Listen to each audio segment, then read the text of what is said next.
Apakah kondisi di mana ribah itu boleh dan tidak ada dosa bagi kamu? Hai, kembali lagi di konten Kultum Super episode ke-6. Jadi, teman-teman perlu tahu dulu apa itu ribah. Ribah adalah dzikruka akhaka bima yakrah, menyebut sesuatu yang tidak disukai oleh saudara kamu.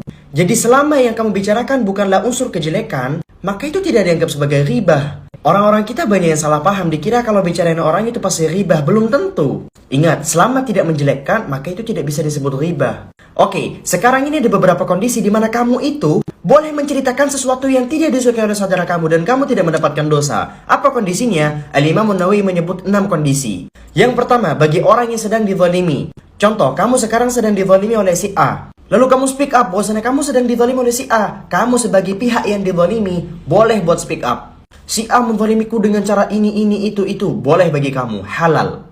Yang kedua, ribah untuk meminta bantuan. Contoh, ada orang yang ngelakuin tindakan-tindakan keburukan. Terus kamu laporin kepada orang yang kira-kira punya kendali atas dirinya. Contoh, ada seorang murid yang nakal, yang ngelakuin tindakan-tindakan yang di luar batas. Akhirnya kamu melaporkan ke kiainya, ke kiai kamu. Wahai Pak Kiai, ini murid Anda yang begini melakukan seperti ini. Tolong Pak Kiai tegur dia.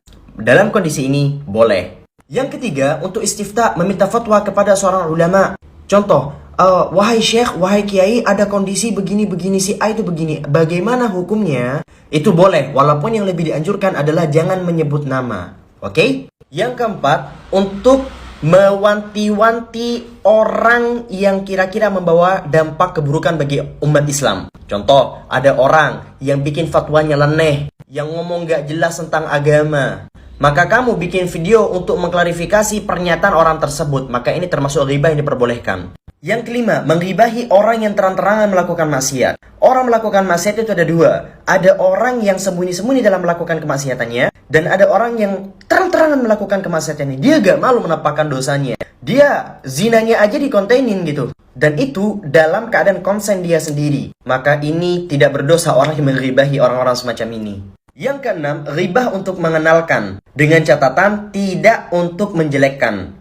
Contoh, si A ini adalah orang yang gemuk.